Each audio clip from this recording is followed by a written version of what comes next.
साथियों, आप जानते हैं कि जब भी advocate Narendra Joshi YouTube channel पर यदि ब्लैक बोर्ड पे कोई वीडियो बनता है तो वह अपने आप में नायाब होता है।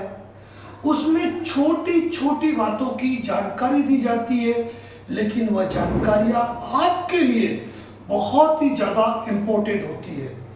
यदि किन्हीं विषम परिस्थिति और आर्थिक हालातों के चलते आप लोन की ईएमआई का भुगतान नहीं कर पा रहे हैं, आप मल्टीपल लोन के चक्कर में पूरी तरह उलझ चुके हैं, ऐसी स्थिति में जाहिर सी बात है एनबीएफसी हो या बैंक हो, उन्होंने भी आपको लोन दे रखा है, वो भी अपने राशि की वसूली करना चाहेंगे और उसके लिए कई एनबीएफसी कंपनियां इलीगल तरीके भी अपनाती है। इलीगल रिकवरी एजेंट हरेसमेंट भी होता है, जो आप अक्सर सुनते हैं। साथियों, आज महत्वपूर्ण रूप से इस वीडियो सेशन के अंदर हम आपको ब्लैक बोर्ड पर यह जानकारी देने वाले हैं कि आपको जितने भी नोटिस आते हैं उन नोटिसेज में आपको क्या सावधानी रखनी है, किस नोटिस का जवाब देना है, किस नोटिस को आप इग्नोर कर सकते हैं और यदि जवाब देना है तो किसको जवाब देना है। साथियों, एक ही बात कहूंगा, हो सकता है कि वीडियो में आपको ये लगे कि मैं जो बता रहा हूं ये जानकारी आपको पहले से है, लेकिन मैं वादा करता हूं आपको कि इसके अंदर कई जानकारियां ऐसी आएगी जो आपने पहले कभी शायद नहीं सुनी होगी। इसीलिए यदि आप मल्टीपल लोन के शिकार हैं, मल्टीपल लोन आपके डिफॉल्ट हो चुके हैं, तो यह वीडियो शुरू से अंत तक आपके लिए है। आज रविवार के दिन जहां हर व्यक्ति आराम करने की कोशिश करता है, हम आपके लिए वीडियो बना रहे। मुझे नहीं पता ये वीडियो कितना लंबा हो सकता है, लेकिन मैं ये जानता हूं कि ये वीडियो आपके लिए बहुत बेहतरीन हो सकता है। साथियों, जब लंबा वीडियो होता है तो कभी कभी फेसबुक पे आवाज नहीं भी आती है, तो आप हमारे YouTube channel advocate Narendra Joshi पर भी मूव करके यही वीडियो देख सकते हैं। साथियों, शुरुआत करते हैं कि जब भी कोई व्यक्ति मल्टीपल लोन के चक्कर में उलझता है ना, मल्टीपल लोन के चक्कर में उलझता है, तो केवल और केवल मुख्य रूप से एक तो सिविल स्कोर मेंटेन करने के चक्कर में, दूसरा परिवार समाज को मालूम नहीं पड़े इसके लिए, और तीसरा recovery agent harassment and legal कार्रवाई के नाम से इंसान डरता है और इन्हीं डर के कारण वह लोन पर लोन लेकर ईएमआई का चुकाना करता है और कर्ज के दलदल में धंस जाता है। जब आपको पूरी तरह यह एहसास हो जाए कि अब अगर मैंने और रिश्तेदारों से पैसा लेकर, मिलने वालों से पैसा लेकर, दूसरी कंपनियों से पैसा लेकर यदि मैं ईएमआई चुकाता रहा तो न तो सिविल स्कोर बचने वाला है, परिवार और समाज को आज नहीं तो कल पता चल जाएगा और मुझे कोई गलत कदम उठाना पड़ेगा। ऐसी स्थिति में स्टॉप, आप लोन की ईएमआई भरना बंद कर सकते हैं, क्योंकि आप पूरी तरह कर्ज के दलदल में धंस चुके हैं। ऐसी स्थिति में जब आप लोन की ईएमआई को भरना बंद करते हैं तो सबसे पहले मैं इसमें एक बात बता रहा हूं, टॉपिक क्या है, कब किस नोटिस का किसको जवाब देना है, लेकिन शुरुआत होगी प्रायर नोटिस से। हमेशा ध्यान रखिए कि यदि आपको लगता है कि मल्टीपल क्रेडिट कार्ड हो गए, मल्टीपल अनसिक्योर्ड लोन हो गए, तो आपको सबसे पहले कंपनी को प्रायर नोटिस देना है। इस बात को अपने दिमाग में आपको पूरी तरीके से बैठा लेना है। और ये जो प्रायर नोटिस दिया जाता है ना, इसमें कभी अपने मल्टीपल लोन का जिक्र नहीं किया जाता है, मल्टीपल लोन का जिक्र नहीं किया जाता है। जब भी आप प्रायर नोटिस देते हैं तो सबसे पहले 2 में आपको जो भी फाइनेंस कंपनी है या जो भी बैंक है, उस फाइनेंस कंपनी का आपको नाम एंड एड्रेस लिखना होता है जो कि आप कैपिटल अक्षर में लिख सकते हो, कैपिटल में, चाहे आप हिंदी में ड्राफ्ट करें चाहे आप अंग्रेजी में ड्राफ्ट करें। लेकिन प्रायर नोटिस कभी भी जो है वो आप हिंदी में भेजना चाहो हिंदी में भेजो, अंग्रेजी में भेजना चाहो अंग्रेजी में भेजो, लेकिन वो कहाँ जाएगा? एक तो कंपनी के रजिस्टर्ड ऑफिस जाता है, एक कंपनी के कॉर्पोरेट ऑफिस जाता है। कैपिटल लेटर में आप जो है कंपनी का नाम लिखें और कंपनी का नाम लिखने के बाद उसका रजिस्टर्ड ऑफिस और कॉर्पोरेट ऑफिस आप लिखें। अगर आपको लगता है कि लोन आपने ब्रांच जाके लिया है या आप ब्रांच को भी नोटिस देना चाहते हो तो यहां पर आप ब्रांच ऑफिस का एड्रेस भी लिख सकते हैं। यानी कि प्रायर नोटिस की शुरुआत में 2 में आपको ये चीजें लिखनी है। ये चीजें लिखने के बाद आपका आता है फ्रॉम, यानी कि कौन भेज रहा है। तो यहां पर आपको अपना पूरा नाम, सन ऑफ आपके पिताजी का नाम, उसके बाद आपका एड्रेस, आपका मोबाइल नंबर और आपकी रजिस्टर्ड ईमेल आईडी लिखनी है। ये भी ध्यान रखें इस फॉर्म के बाद नीचे आपको अपना लोन अकाउंट नंबर या फिर आपका जो क्रेडिट कार्ड नंबर है वो आपको लिखना है। ये चीज आप पेन से लिख सकते हो, कैपिटल लेटर में कोई दिक्कत नहीं है। ये चीज आपको ध्यान रखने की जरूरत है। और इसके बाद जो फॉर्मेट हमारा YouTube मेंबरशिप पे आप देखते हो ना, वो सारा फॉर्मेट आप यहाँ पर ले सकते हो, अपनी सारी परिस्थितियों का बयान यहाँ पे कर सकते हो। अब एक बात ध्यान रखिएगा कि प्रायर नोटिस जो होता है ना, प्रायर नोटिस कभी भी खुद के नाम से ही भेजना चाहिए। पहली चीज आप ये दिमाग में बैठा लीजिए कि प्रायर नोटिस कभी भी खुद के नाम से ही भेजा जाना चाहिए। क्योंकि मुझे कई लोग ये कहते हैं कि सर हमने किसी YouTube चैनल पे सुना है कि प्रायर नोटिस जो होता है वो एडवोकेट के नाम से ही भेजा जाना चाहिए, एडवोकेट के नाम से भेजेंगे तो ही वो रिकॉर्ड पे रखेंगे। तो मैं आपके दिमाग से इस बात को पूरी तरह क्लियर कर देता हूं कि YouTube चैनल पर कोई यदि ऐसा कहता होगा तो उनकी वकालत की उम्र होगी 1 साल, 2 साल, 3 साल, 4 साल।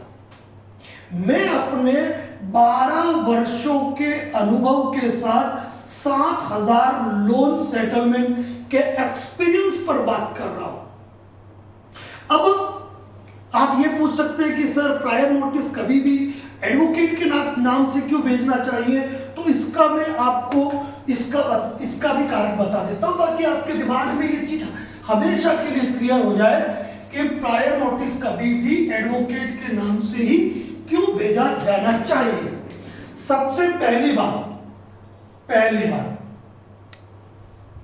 खर्च, लागत कम।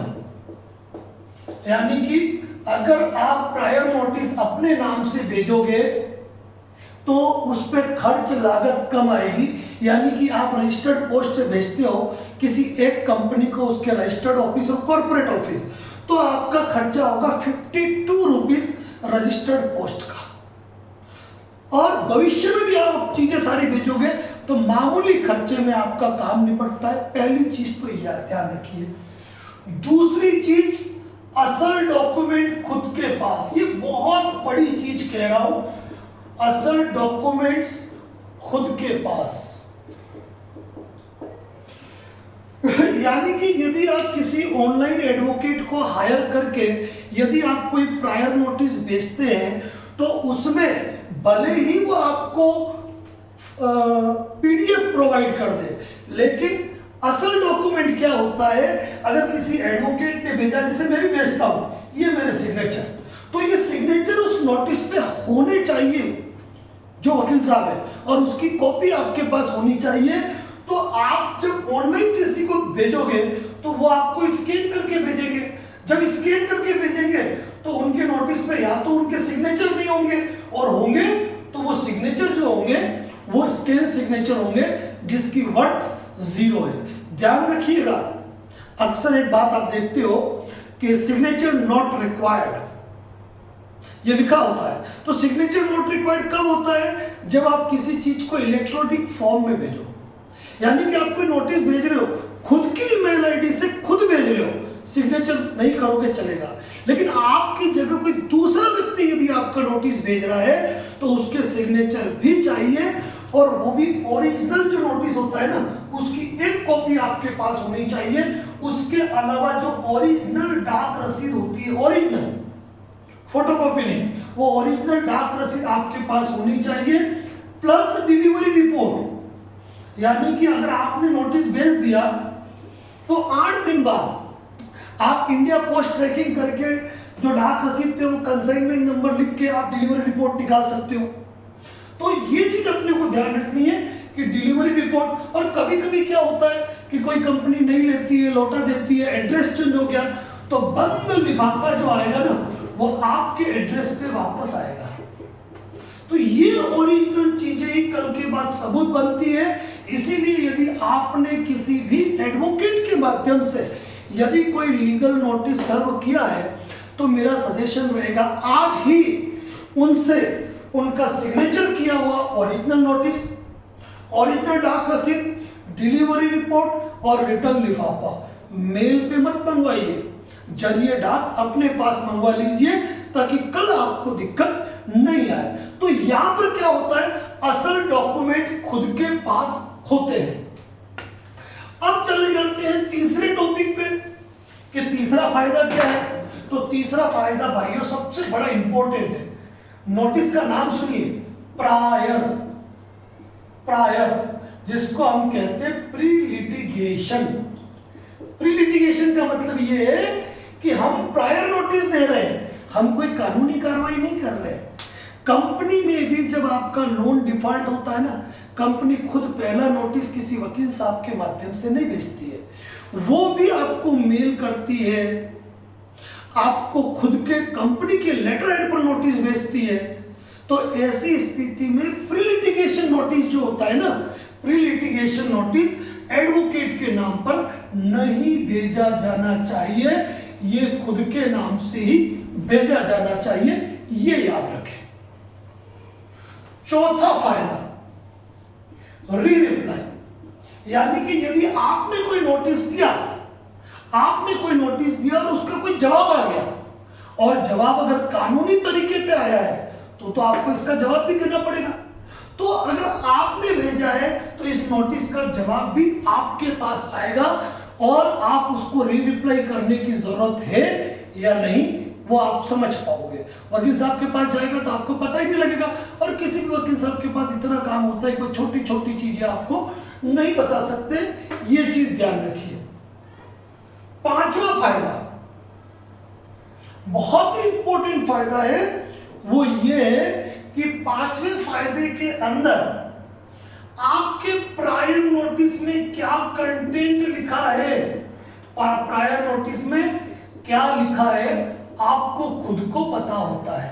यानी कि खुद ने भेजा है ना, तो खुद को मालूम होता है कि मेरे प्रायर नोटिस में क्या लिखा है, क्योंकि कई लोग दूसरों के द्वारा नोटिस का जवाब दे देते हैं, चाहे वो आर्बिट्रेशन हो, प्रायर नोटिस हो, और उसमें लिख देते हैं कि मेरा मानसिक दिवाला है, मैं मानसिक रूप से बीमार हूं, मैं नौकरी करता हूं, क्या इसके बाद मतलब बहुत सारी चीजें जिसको मुझे कहने की आवश्यकता नहीं है, कि क्योंकि एक व्यक्ति जो नोटिस भेज रहा है वह कभी मानसिक रूप से बीमार नहीं हो सकता है, वह पागल नहीं हो सकता, ये मेरा कहना है। खैर साथियों, इस पे मैं आपको चलूंगा ना तो ये बहुत लंबी चीज है, तो अपन बात को शॉर्ट में यही खत्म करते हैं कि प्रायर नोटिस कभी भी आप व्यक्ति को खुद के नाम से भेजना चाहिए, ये चीज ध्यान रखो।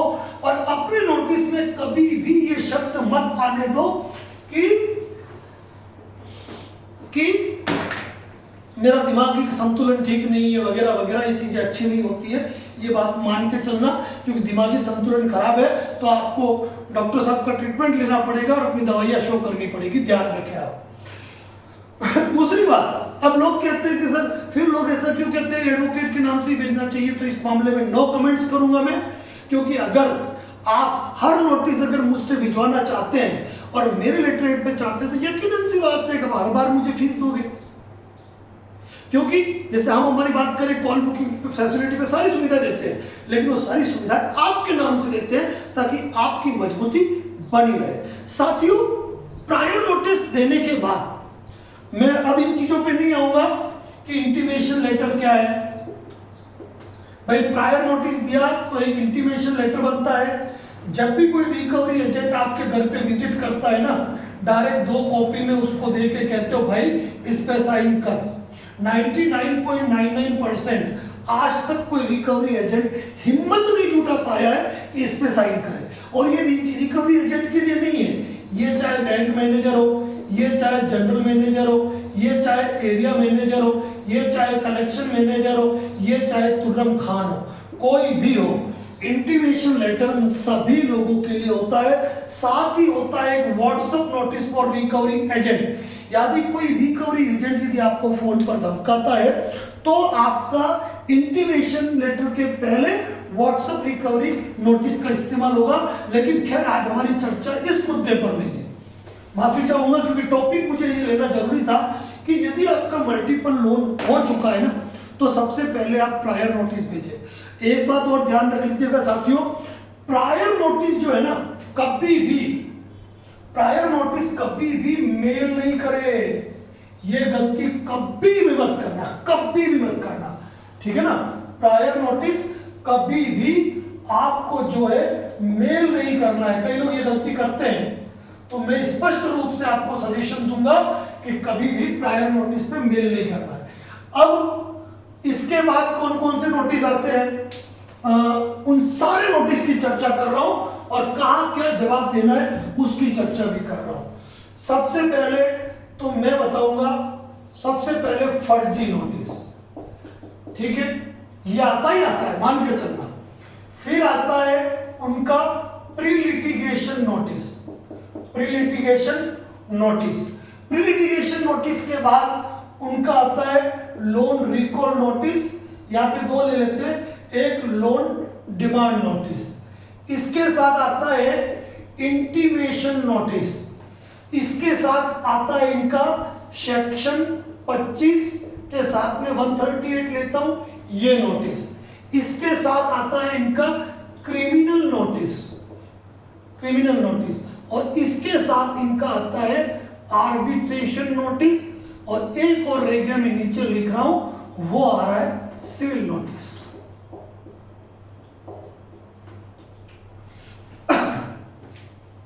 यानी कि इतने प्रकार के नोटिस आपको प्राप्त होंगे जिनका आपको जवाब देना पड़ेगा। अब किसका जवाब देना पड़ेगा, किस भाषा में देना पड़ेगा, इन सारे मुद्दों पर आज हम चर्चा करने वाले हैं। और मैं पहले कह रहा हूं कि वीडियो लंबा हो सकता है लेकिन ज्ञान से भरपूर होने वाला है।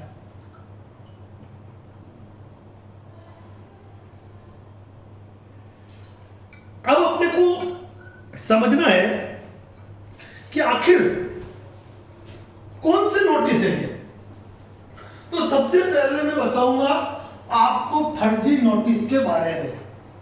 फर्जी नोटिस वो नोटिस है जिन पे कभी आपको गौर नहीं करना है। जैसे कल एक हमारे साथी पे आरबीआई के लेटर पैड पे नोटिस आया, मतलब रिकवरी एजेंट गवर्नर साहब बन गए, बड़े आदमी बन गए, तो उन्होंने सील लगा दी, लेटर हेड ले लिया, नोटिस बना दिया और खुद के मोबाइल नंबर से रिकवरी एजेंट ने भेज दिया। इसके बाद दिल्ली बार एसोसिएशन जांच करेगी, पैन कार्ड, आधार कार्ड आपका ब्लॉक करेगी। ये नोटिस भी बहुत ज्यादा आता है जो आप जानते होंगे। इसके साथ एक नोटिस आता है कंज्यूमर कोर्ट ऑफ इंडिया। न जाने कौन कौन सी यूनिवर्सिटी से ये रिकवरी एजेंट पढ़ के आए हैं, कंज्यूमर कोर्ट ऑफ नोटिस। इसके बाद ये कि आपके घर का दौरा तय किया है, एडवोकेट सचिन त्यागी पुलिस टीम के साथ आपके घर पे दौरा करेंगे, ठीक है। आजकल एक नया फ्रॉड चला है, पुलिस वेरिफिकेशन, कि फर्जी दिल्ली से फोन करते हैं पुलिस के नाम पे, फर्जी वकील के नाम पे कि तुम्हारे खिलाफ ये वारंट हो गया, वो वारंट हो गया। ये सारी चीजें करते हैं। उनका पोस्टमार्टम तो आपने हमारे चैनल पे देखा है। तो साथियों ये ध्यान रखना, ये जितने भी नोटिस रिकवरी एजेंट के मोबाइल नंबर से आपको आते हैं, यानी कि रिकवरी एजेंट के मोबाइल नंबर से यदि आपको कोई भी नोटिस आते हैं, वहां हमारा होता है क्रॉस, जिसे हम कहते हैं अंग्रेजी में इग्नोर करें। जीरो वर्थ, जिनकी कोई भी कानूनी मान्यता नहीं है, ये ध्यान रखें। ये सारे फर्जी होते हैं, सारे फर्जी। मतलब दो शब्दों में समझना है कि रिकवरी एजेंट के मोबाइल नंबर से, कलेक्शन मैनेजर के मोबाइल नंबर से, किसी के भी नंबर से आने वाला कोई भी WhatsApp message, text message, totally फर्जी नोटिस कहते हैं इनको। और यदि ये जो रिकवरी एजेंट है ना, ये भी ऐसे मैसेज करते हैं, इसका स्क्रीनशॉट लेके तुरंत रखो। और ये भी ध्यान रखो, ये रिकवरी एजेंट कभी सब इंस्पेक्टर होते हैं, कभी वकील होते हैं, कभी डीसीपी होते हैं, कभी डीआईजी होते हैं। इनका बस चले तो ये चीफ जुडिशियल मजिस्ट्रेट भी बन जाए। तो इन नोटिस की वर्थ कुछ भी नहीं है। अब बात करते हैं कंपनी के pre litigation notice. Pre litigation notice कैसे है? जैसे आप लोगों को कल परसों एक नोटिस आया था और उसमें 3 डब्बे बने हुए थे, जिसमें एक में लिखा था आर्बिट्रेशन कार्रवाई एग्जीक्यूट करेंगे, एक में लिखा था जयपुर में तुम्हारे खिलाफ ये मुकदमा दर्ज हो गया, तीसरे में लिखा था तुम्हारे खिलाफ क्रिमिनल कंप्लेंट हो रही है, और ये नोटिस। तो लिटिगेशन नोटिस ये है कि कंपनी आपको ये कहती है कि भाई साहब आपका जो लोन है वो डिफॉल्ट हो गया है, आप इतने टाइम से नहीं भर पा रहे हो, आप लोन भरो, नहीं तो हम आपके खिलाफ कानूनी कार्रवाई करेंगे, हम आपके खिलाफ कानूनी कार्रवाई करेंगे। और ये करके प्री लिटिगेशन नोटिस देते हैं। यदि आपने यहां पर प्रायर नोटिस दे रखा है, प्रायर नोटिस दे रखा है, और प्रायर नोटिस में आपने कोई भी डिमांड की हो, लोन मोरेटोरियम की, लोन रिस्ट्रक्चर की, डॉक्यूमेंट्स की, सेक्शन 25, 138, ईसीएस, आर्बिट्रेशन वगैरह वगैरह, जो आपने लिख रखा हो, यदि कंपनी ने आपके प्रायर नोटिस के अकॉर्डिंग उत्तर नहीं दिया है, तो मेरा कहना है कि आप प्री लिटिगेशन नोटिस का कोई भी जवाब नहीं दोगे तो चलेगा। और बहुत बड़ी बात कहता हूं कि कई साथी हमसे जुड़ते हैं, पूछते हैं कि सर प्रायर नोटिस कैसे भेजा जाता है, हम उनको सुविधा उपलब्ध करवाते हैं, और जब वो प्रायर नोटिस भेजते हैं तो मेरा कहना है कि देश के अंदर जितनी भी कंपनियां हैं ना, आज तक किसी कंपनी ने इस नोटिस के अकॉर्डिंग वर्ड टू वर्ड, शब्द से शब्द कभी इसका उत्तर नहीं दे पाई है। और यही कारण है साथियों कि मामूली राशि में लोन सेटलमेंट करने पड़ते हैं। एक साथी ने एक कमेंट्स किया था हमारे एक व्यक्ति को, जब उसने कहा मैंने प्रायर नोटिस भेजा, उन्होंने कहा कि हमारी कंपनी के पास तो वकीलों की भरमार है, तुम्हारे पास तो केवल एक वकील होगा, तुम एक वकील, हमारे यहाँ बेस्ट टू बेस्ट एडवोकेट है। तो मैं कहना चाहूंगा आप सभी लोगों को कि किसी भी कंपनी में एडवोकेट नौकरी नहीं करते हैं। इनके पास जितने भी लोग काम करते हैं ना, ये सारे के सारे लॉयर हो सकते हैं, जो आपको फोन करते हैं, धमकाते हैं, रिकवरी की कोशिश करते हैं, लेकिन ये लोग कभी भी एडवोकेट नहीं होते हैं, क्योंकि किसी एडवोकेट को नौकरी पर रखे इतनी औकात नहीं किसी कंपनी की, मैं खुले रूप से कहता हूं। और एक बात ध्यान रखिए, एनबीएफसी के 100 लॉयर पे या 100 लीगल एक्सपर्ट पे एक एडवोकेट हमेशा भारी होता है। इसीलिए हमारी मेवाड़ में कहा जाता है, माही एहड़ो पूत जन चेहड़ो राणा प्रताप, ना ही रहे तू बांझड़ी मती गवाने नूर।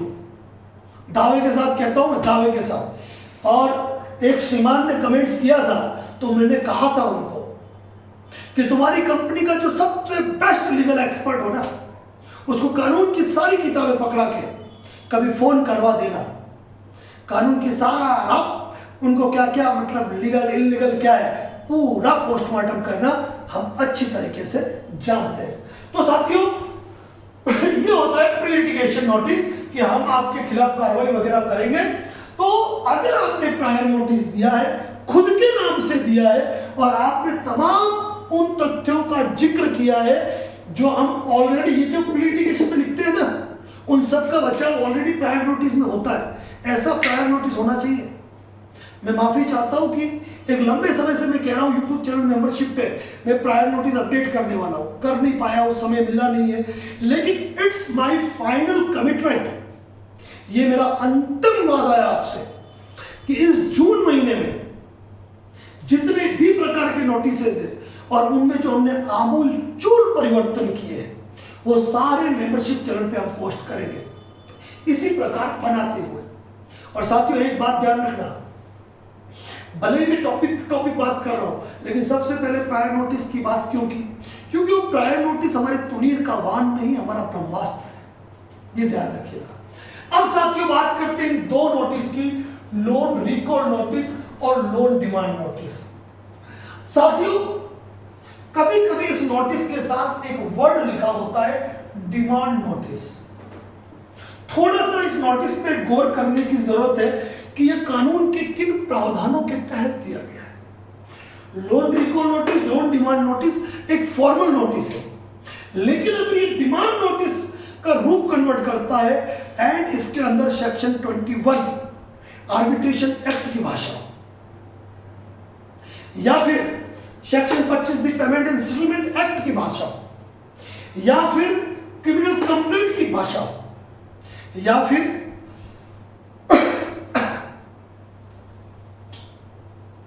सिविल की भाषा, तो वहां पर यदि ये सारी चीजें एक साथ नहीं लिखी है, सारी चीजें का मतलब कि हम तुम्हारे खिलाफ 138 का मुकदमा भी करेंगे, सेक्शन 25 का मुकदमा भी करेंगे, सिविल कार्रवाई भी करेंगे, तुम्हारी प्रॉपर्टी अटैच भी कराएंगे, अवार्ड आर्बिट्रेशन भी करेंगे, हम तुमको 2 साल की जेल भी पहुंचाएंगे, तुम्हारी प्रॉपर्टी कुर्क भी करेंगे, उसके बाद क्या बच गया भाई, क्या बच गया, क्रिमिनल कंप्लेंट भी फाइल करेंगे, ये सारी चीजें लिख दी।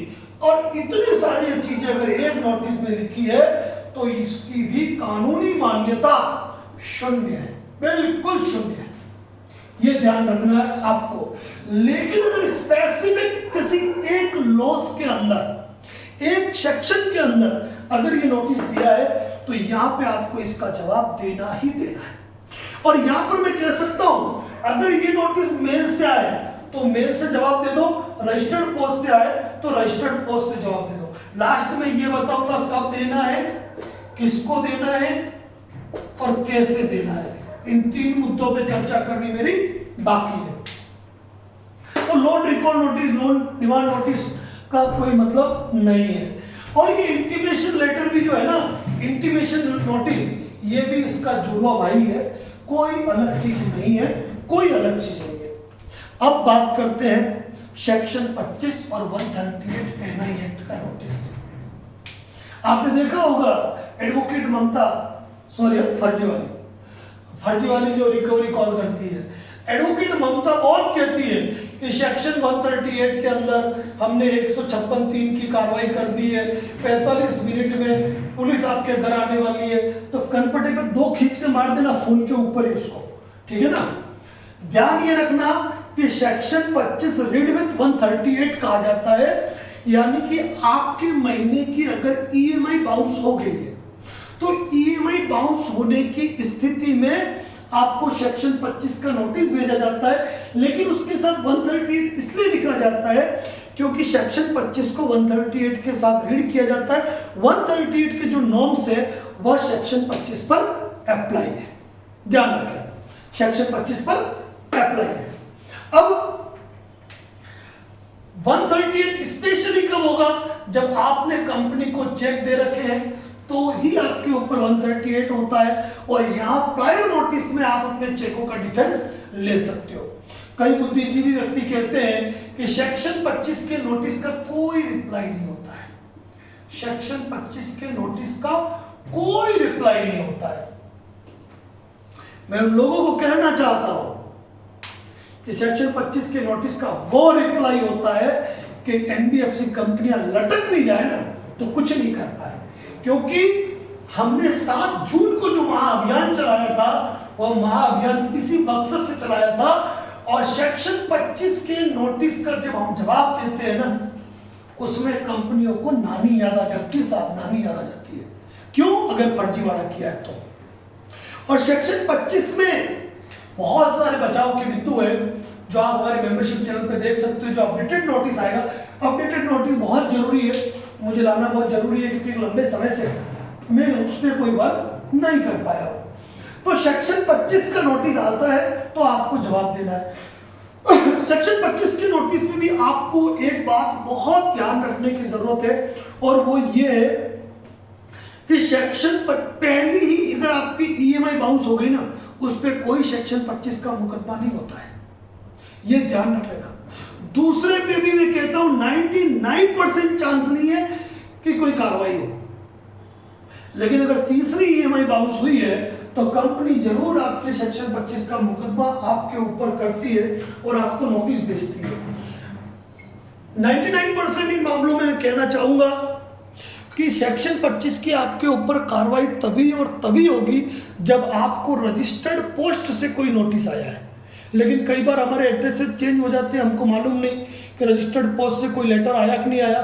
ऐसी स्थिति के अंदर जो है हमको जो है रजिस्टर्ड पोस्ट से इसका रिप्लाई करना है।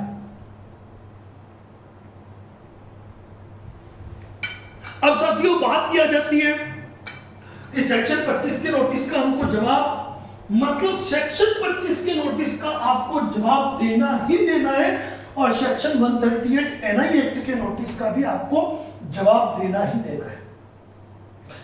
और अब आता है क्रिमिनल 316, 318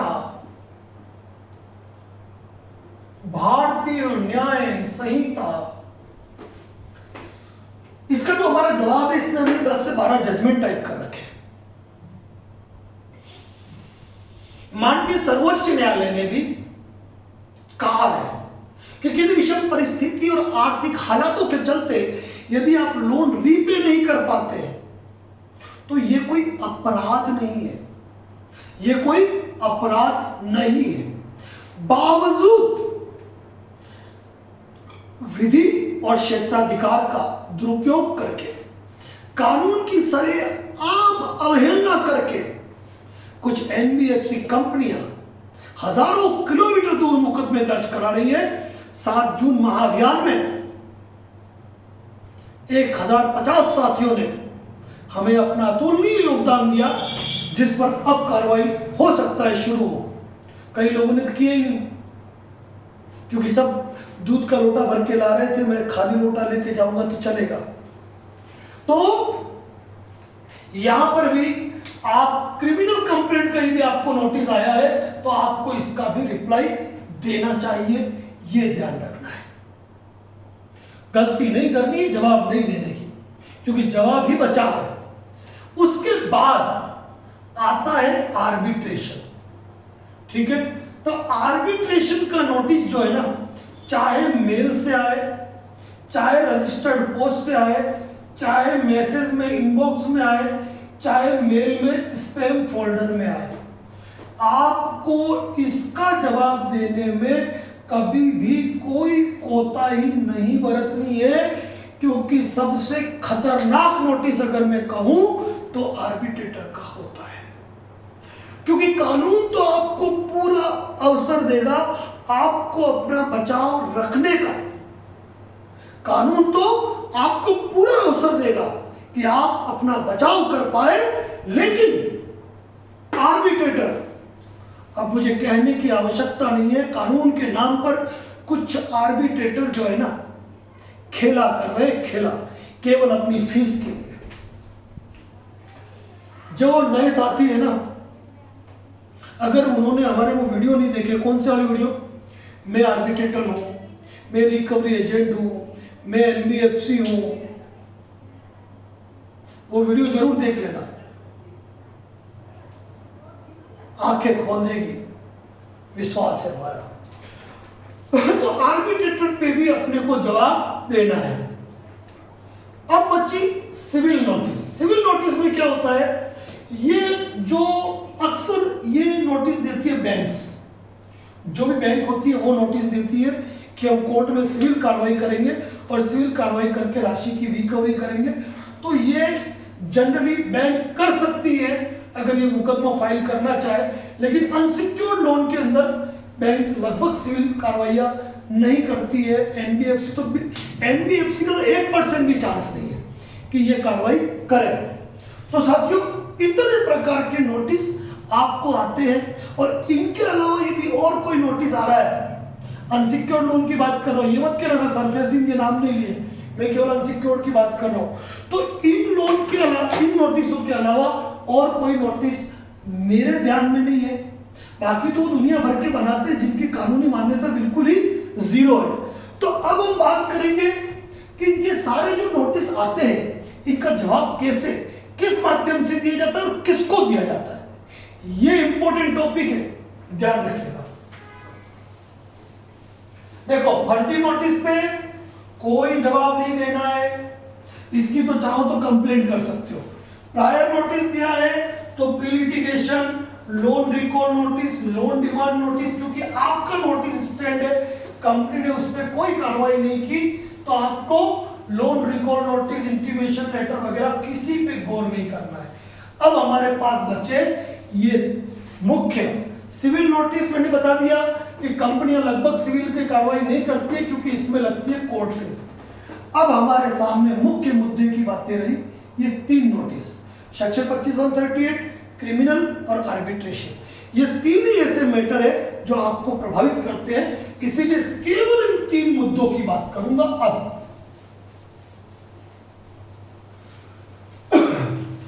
अब आपके लिए बहुत इंपॉर्टेंट है सुनने वाला टॉपिक, क्योंकि हम बहुत ही इंपॉर्टेंट बात बताने वाला हूं।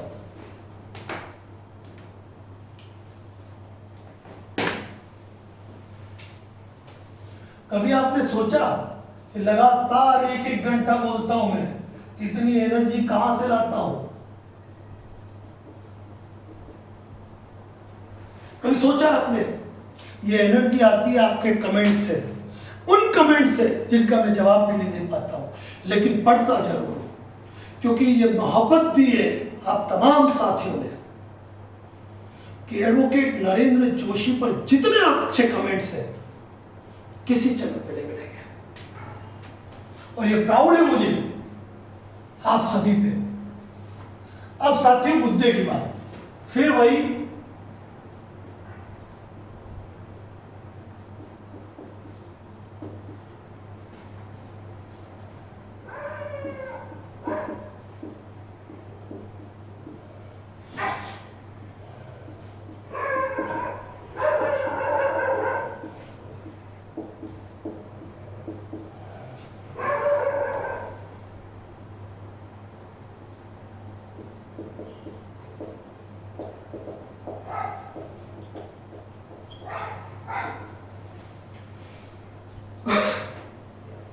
चार चीजें लिखिए साथियों, और ये चारों चीजें बहुत ज्यादा इंपॉर्टेंट है, इसीलिए यहां से आपको वीडियो का एक एक शब्द बहुत ध्यान से सुनना है, बहुत ध्यान से। सबसे पहले तो ये आपके मल्टीपल, यदि आपका लोन डिफॉल्ट है तो आप प्रायर नोटिस भेज दीजिए। ये सारी चीजें हमारे मेंबरशिप चैनल पे मौजूद है। प्रायर नोटिस खुद के नाम से भेजना है, नोटिस की कॉपी,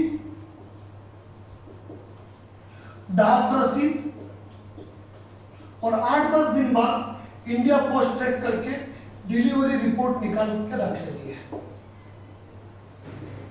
ध्यान रखें। अब आपको आया पहला नोटिस सेक्शन 25 का।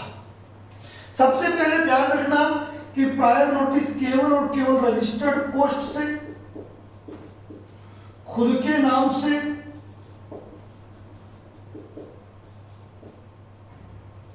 ही जाता है और उसको मेल नहीं करते हैं, मेल नहीं करते हैं। अब ध्यान रखिए सेक्शन 25 का नोटिस आया, यानी ईसीएस बाउंस का, पहले ही महीने आ गया, कोई रिप्लाई देने की जरूरत नहीं है। कोई रिप्लाई देने की जरूरत नहीं है, ठीक है। लेकिन पहले महीने अगर रजिस्टर्ड पोस्ट से आया तो रिप्लाई दो। अब ये मान लो मेल से आया, कोई जवाब देने की आवश्यकता नहीं है। दूसरे महीने भी आ गया, मेल से आ गया, कोई जवाब देने की जरूरत नहीं है। लेकिन तीसरे महीने अगर ये नोटिस आया, मेल से भी आया, तो इसका मतलब ये है कि उन्होंने रजिस्टर्ड पोस्ट से भी भेजा है, रजिस्टर्ड पोस्ट से भी भेजा है। ऐसी स्थिति में जब इन्होंने नोटिस भेजा है, रजिस्टर्ड पोस्ट से भेजा है, जिस भी माध्यम से भेजा है, आपको इसका जवाब देना है। ये चीज आपको याद रखनी है। अब कैसे भेजते हैं उस चीज पे भी फोकस करना है आपको। तो यहां पर अपने को ये चीज याद रखनी है कि जब आपका फॉर्मेट होता है उसमें टू में नंबर 1 पे आपको जिस भी एडवोकेट ने भेजा है, जिस भी एडवोकेट ने भेजा है,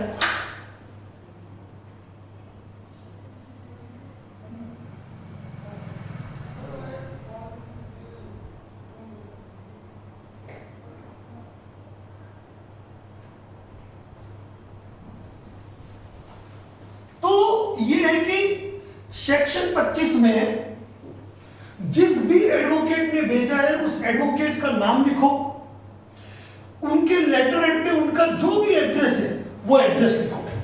जो फॉर्मेट आपको दिया जाता है उसकी बात कर रहा हूं।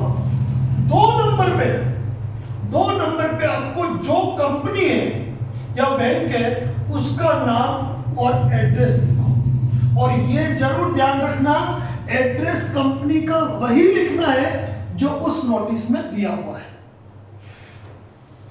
फ्रॉम में आप अपना नाम, पता और एड्रेस लिख दीजिए। ये सारा आप पेन से कैपिटल लेटर में लिख सकते हैं। और फिर नीचे आता है सब्जेक्ट। तो सब्जेक्ट में आपको लिखना है कि आपके द्वारा भेजे गए नोटिस सेक्शन 25 दिनांक कब भेजा आपने, 17 जून 25 का जवाब। बस काफी है, ज्यादा लंबा सोचने की जरूरत नहीं है। और अगर दिमाग चले आपका तो ऊपर एक रेफरेंस नंबर होता है, वो यहाँ पे ऐड कर सकते हो, जिसका रेफरेंस नंबर ये है, का जवाब। आप पूरा लिख दिया, नीचे साइन करा, डेट लिखा, रजिस्टर्ड पोस्ट से भेज दो। एक कॉपी अपने पास रखो, डाक रसीदें पीछे चिपका दो और 8 दिन बाद इसकी डिलीवरी रिपोर्ट निकाल के रख लो। तो जब भी सेक्शन 25 का नोटिस आए या 138 का नोटिस आए तो आपको जो है इस तरीके से टू, फ्रॉम और सब्जेक्ट, यानी कि कई लोग क्या करते हैं मालूम है, एक व्यक्ति ने मुझे कहा कि सर हमारे वकील साहब ने हमको जवाब बना के दिया, केवल कंपनी को जवाब दिया, वकील साहब को नहीं दिया। नहीं, ऐसी गलती नहीं करनी। कारण क्या मालूम है, कारण ये कि अगर आपके जवाब में दम है ना तो वकील साहब ही डिसीजन लेंगे, केस फाइल करना ही नहीं है, बात खत्म। ये ध्यान रखना।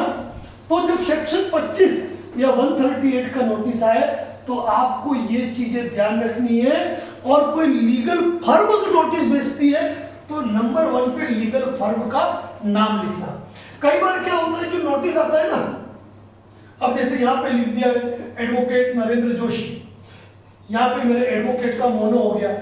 अब मैंने मेरा एड्रेस लिखा ही नहीं, तो आपको देखना चाहिए कि नीचे जो होता है ना, यहाँ पे एड्रेस लिखा होता है, तो यहाँ वाला एड्रेस लिखना है। और कंपनी का एड्रेस यहाँ बीच में ही लिखा हुआ होता है, वहां से आपको लेना है, ध्यान रखना। अब ये नोटिस देने का मतलब है आपने अपना बचाव कर लिया। अगर आपने प्राइवेट नोटिस दिया है ना तो ये मान के चलना, इसमें आपको तनाव लेने की जरूरत ही नहीं है। अब आती है क्रिमिनल कार्रवाई। क्रिमिनल कार्रवाई के अंदर जब कंपनी आपको नोटिस देती है तो वही तरीका रहेगा, कोई अलग नहीं रहेगा। 1 नंबर पे जो भी एडवोकेट या जिस भी लीगल फर्म ने भेजा है उसका नाम, पता, पूरी डिटेल लिखनी है। 2 नंबर पे कंपनी का नाम, पता, जो अंदर एड्रेस लिखा है वो लिखना है। फ्रॉम में वो सारी डिटेल लिखनी है। सब्जेक्ट में वही आप द्वारा भेजे गए नोटिस, उसका कोई रेफरेंस नंबर हो वो, और दिनांक, उस उनके ऊपर के डेट लिखी है वो लिखो, का जवाब। का जवाब। बाकी मैटर जो सारा बना होता है उसके नीचे साइन करो, डेट डालो, भेज दो। कभी कभी क्या होता है साथियों, ये चीजें आपको ध्यान रखनी है कि अगर आपने प्रायर नोटिस दे रखा है तो इन सब में एक नोट का ऑप्शन होता है। उस नोट में लिख सकते हो मेरे द्वारा दिनांक को प्रायर नोटिस दिया गया, आपकी कंपनी ने पालना नहीं की है, इस आधार पे आप मेरे विरुद्ध कोई कानूनी कार्रवाई नहीं कर सकते हो। और क्रिमिनल रिप्लाई के अंदर 10 प्रकार के जजमेंटों का जिक्र होना चाहिए। और अगर ये मेल से आया है तो आप मेल से भेज दो, अगर ये रजिस्टर्ड पोस्ट से आया है तो आप रजिस्टर्ड पोस्ट कर दो, ये ध्यान रखो। और अब बात करता हूं सबसे खतरनाक नोटिस की, जिसमें आपको कभी भी लापरवाही नहीं करनी है, क्योंकि सेक्शन 25 जो है वो तो ये मान के चलो, सेक्शन 25 जो है वो मान के चलो क्रिमिनल 316 318 है, वो मान के चलो कोर्ट की प्रक्रिया है। लेकिन जो आर्बिट्रेशन प्रक्रिया है, मुझे कहते हुए बिल्कुल भी गुरेज नहीं होगा कि कुछ कानून के डैश डैश डैश लोग इसका दुरुपयोग करते हैं और खुले रूप से करते हैं, खुले रूप से करते हैं। तो जब भी आपके मैटर में आर्बिट्रेशन की कार्रवाई हो तो सबसे पहले नियमानुसार ये धारा 62 का नोटिस देते हैं। जब भी आपके खिलाफ आर्बिट्रेशन की कार्रवाई हो तो ये धारा 62 का नोटिस देते हैं और आपको कहते हैं कि एक वीडियो मीटिंग कर रहे हैं, आप वीडियो मीटिंग में जुड़े और इस रास्ते का समाधान निकालें। कोई जवाब देना चाहे तो जवाब दीजिए। धारा 62 के नोटिस पे उपस्थित होना नहीं होना, मीटिंग अटेंड करना नहीं करना आपके ऊपर होता है, इस पे कोई कार्रवाई नहीं होती है। यानी धारा 62 का नोटिस आया और अगर आपने इग्नोर किया तो आपके खिलाफ कोई भी कार्रवाई नहीं होती है। लेकिन इसके बाद धारा 21, जब धारा 21 का नोटिस आया कि हम आर्बिट्रेशन की कार्रवाई करेंगे, 2-5 आर्बिट्रेटर के आपको नाम दे दिए, कोई कोई नहीं देता है, तो धारा 21 का आ गया, 11 का आ गया, 12 का आ गया। तो यहां पर आपको 100% रिप्लाई देना है, चाहे ये मैसेज के इनबॉक्स में आया हो, टेक्स्ट मैसेज में, चाहे ये आपको रजिस्टर्ड पोस्ट से आया हो, चाहे ये आपके व्हाट्सएप पर आया हो, चाहे ये आपकी मेल आईडी में आया हो। और कई लोग तो स्पैम फोल्डर चेक नहीं करते, आज भी चेक करोगे तो बहुत सारे मिलेंगे। तो आर्बिट्रेटर का नोटिस किसी भी माध्यम से आया हो, ये हमारा फ्रेंडली सजेशन होता है कि आर्बिट्रेशन में आपको रजिस्टर्ड पोस्ट से रिप्लाई देना है। रजिस्टर्ड पोस्ट से रिप्लाई देने के बाद जो अपने पास कॉपी बनती है उस पर डाक रसीद चिपका देनी है और उसके बाद इसकी पीडीएफ बना के जो जो मेल आईडी है सब पे चिपका देनी है। अगर कोई नोटिस, किसी नोटिस में 1 जून लिखा है 2025 और आपके पास वो 20 जून को आया है, तो साथियों मान के चलना बैकडेट का खेल खेल रहे हैं। भले 1 जून लिखा है, आप इंडिया पोस्ट ट्रैकिंग करो, इन्होंने भेजा 15-16 तारीख को है। तो ऐसी चीजों को भी आप नोट में लिख सकते हो कि आपके द्वारा भेजे गए नोटिस पे 1 जून 2025 अंकित है, किंतु India Post tracking report RR123987 IN को ट्रैक करने पर मालूम पड़ा कि आपने इसको जो है 15 तारीख को रजिस्टर्ड पोस्ट किया है, ताकि मुझे जवाब के लिए पर्याप्त समय नहीं मिले। डायरेक्ट आरोप लगाओ आर्बिट्रेटर पे या जो भी है सब पे, ठीक है। उसके बाद यदि यही चीज इन्होंने की 1 जून 2025 लिखा है, मेल आपको 20 तारीख को किया, तो ये चीज का भी आपत्ति लगाओ। वैसे प्रायर नोटिस दिया है ना, तो सारे बचाव ऑटोमेटिक हो जाते हैं, कोई तनाव लेने की आवश्यकता नहीं है आपको, बस जवाब रजिस्टर्ड पोस्ट से भेजना है। मेरे कई साथी क्या करते हैं कि जब जवाब देना होता है इस मैटर में, तो वो इस मैटर में हायर करते हैं एडवोकेट, और एडवोकेट के लेटर हेड पर जवाब भिजवाते हैं। आपने कभी आर्बिट्रेशन के नोटिस को पढ़ा? उसमें लिखा है कि यदि आप अपनी तरफ से कोई एडवोकेट हायर करना चाहते हैं तो आप उनका वकालतनामा प्रस्तुत करें और आपकी तरफ से वो भी जुड़ सकते हैं, और आप एडवोकेट के माध्यम से ऑब्जेक्शन भेज दें। यानी कि अगर एडवोकेट आपकी तरफ से अपीयर होगा तो वो आपकी तरफ से वकालतनामा पेश करेंगे और फिर उपस्थिति होगी। लेकिन कई लोग समझते ही नहीं है इन चीजों को, समझते ही नहीं है, जो मर्जी आए वो कर रहे हैं, मतलब दिमाग का इस्तेमाल नहीं कर रहे हैं। यानी कि कभी भी ये बात मान के चलो कि आर्बिट्रेशन का ऑब्जेक्शन भी आपको खुद के नाम से देना है, सेक्शन 25 का रिप्लाई भी खुद के नाम से देना बेहतर है, 138 का रिप्लाई भी खुद के नाम से देना बेहतर है, और प्रायर नोटिस और आर्बिट्रेशन ये तो खुद के नाम पर ही करना चाहिए। इस चीज को ध्यान रख लो।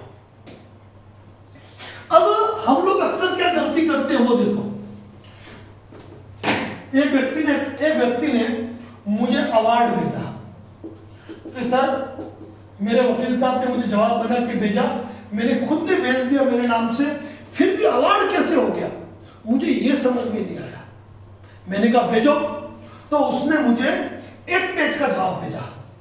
उस व्यक्ति ने मुझे 1 पेज का जवाब भेजा और उसके साथ में एक सुप्रीम कोर्ट की एक जजमेंट था, वो जजमेंट लगा हुआ था कि सर मैंने तो जवाब भी भेजा है और मैंने सुप्रीम कोर्ट का जजमेंट भी लगाया है, तो मेरे खिलाफ अवार्ड कैसे पास हो गया।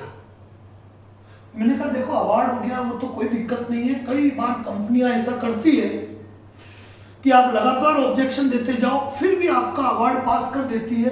तो जो आर्बिट्रेटर है वो अपनी फीस के लिए अवार्ड कर रहा है, कंपनी के हित में कर रहा है, तो उसको कोई लाभ मिलेगा नहीं। तो सर एक बार आप देखो तो सही। तो मैंने इस जवाब को देखा, मैं भौचक्का रह गया कि पार्टी को जो नोटिस दिया है वो दिया है आर्बिट्रेटर ने। नोटिस किसने दिया है? आर्बिट्रेटर ने। और जनाब जवाब दे रहे हैं कंपनी को। यानी कि ध्यान से समझना इस चीज को, टेक्निकल। आपको कोर्ट का समन आया है, और आप जाके कटघरे में खड़े हो गए किसके? एनबीएफसी के। लो साहब मैं आ गया।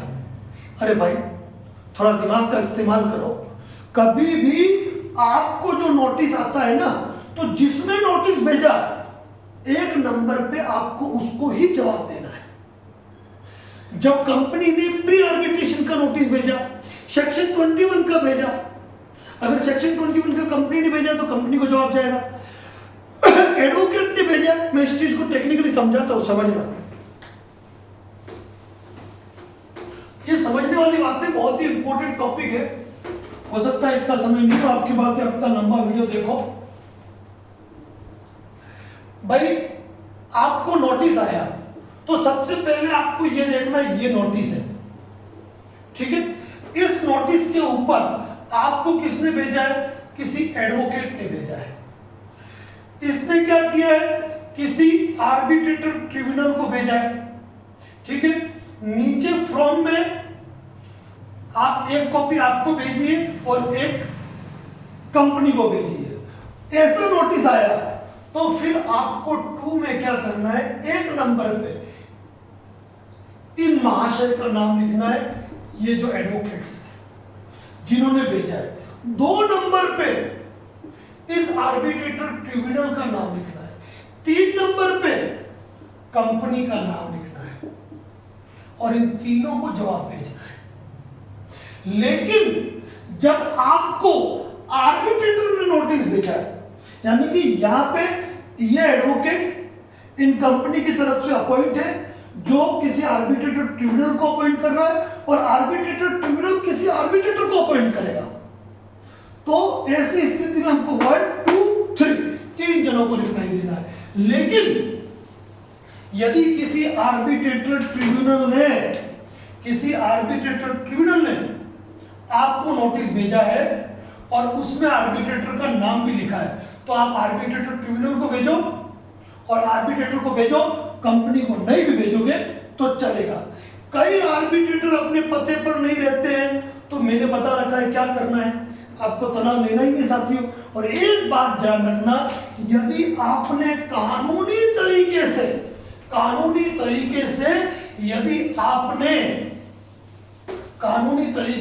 यदि आपने हर नोटिस का रिप्लाई दे दिया, तो न कोई आर्बिट्रेटर आपके खिलाफ अवार्ड कर पाएगा, और करेगा तो मात्र फीस के लिए करेगा, रिकवरी एजेंट के हाथ में लेकर घूमेंगे, वो अवार्ड कभी एग्जीक्यूट नहीं हो पाएंगे साथियों, कभी एग्जीक्यूट नहीं हो पाएंगे।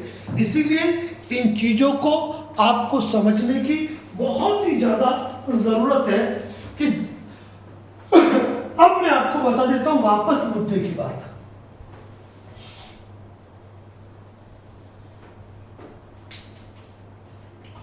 जब भी आपका लोन डिफॉल्ट हो, आपको प्रायर नोटिस पहले ही भेज देना है।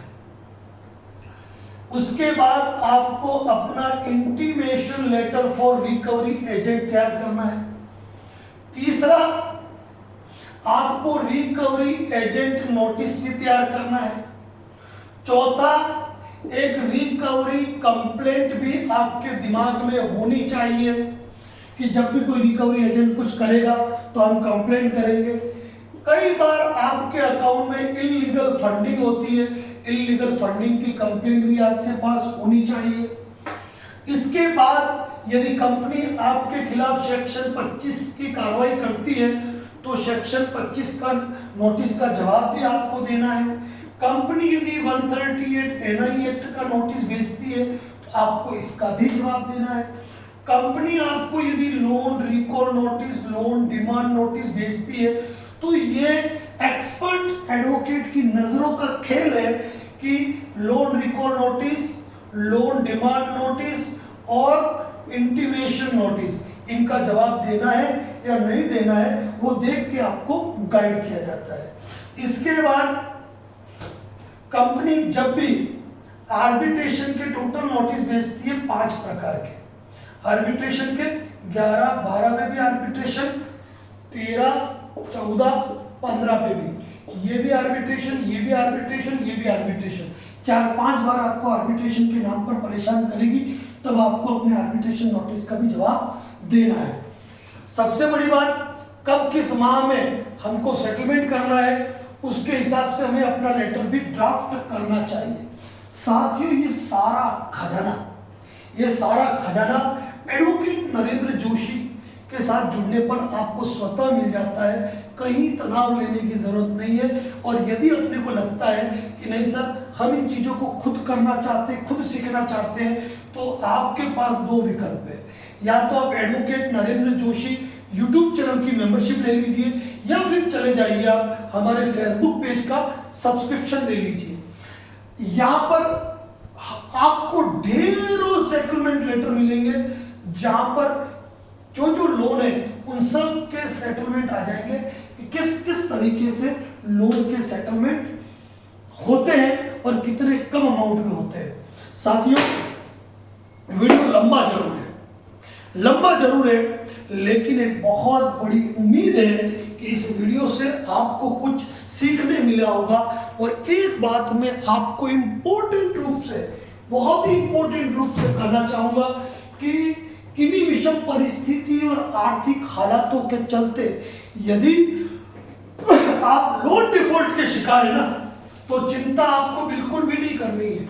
और एक साथियों, आपने सुनी होगी, मैंने रिकवरी की नई गाइडलाइन बनाई थी, रिकवरी न्यू गाइडलाइन, तो आपने सुनी होगी ना, जिसमें कोई भी कॉल आए रिकॉर्डिंग मोड पे रखनी है, रिकॉर्डिंग मोड पर बात करनी है और तनावों से मुक्त रहना है। बुरा वक्त किसका नहीं आया। भगवान श्री कृष्ण कारावास में उनके माता पिता हो सकते हैं, उनका जन्म कारावास में हो सकता है। प्रभु श्री राम, जिनको अगले दिन राज मुकुट मिलने वाला था, उनको वनवास जाना पड़ा। तो जब भगवान पर इस प्रकार की तकलीफें, मुसीबतें आ सकती है, तो हम इंसान हैं। ये परिस्थितियां आज हमारे सामने है, कल नहीं है। हौसला, उम्मीद रखेंगे, हम इन तमाम चीजों से बाहर रहेंगे। जनहित में पूरा समय लगाकर, पूरी एनर्जी लगाकर हम ये वीडियो पोस्ट करते हैं। यदि किसी भी प्रकार के मुद्दे पर आप हमसे व्यक्तिगत चर्चा करना चाहते हैं तो डिस्प्ले में जो नंबर दिया हुआ है वहाँ आप व्हाट्सएप मैसेज कर देना। इसी के साथ अपनी बात को समाप्त करते हुए सिर्फ एक बार कहूँगा, यदि चैनल पर नए हैं तो सब्सक्राइब करें और अपने फेसबुक वॉल पर इसको शेयर जरूर करें। Thank you so much.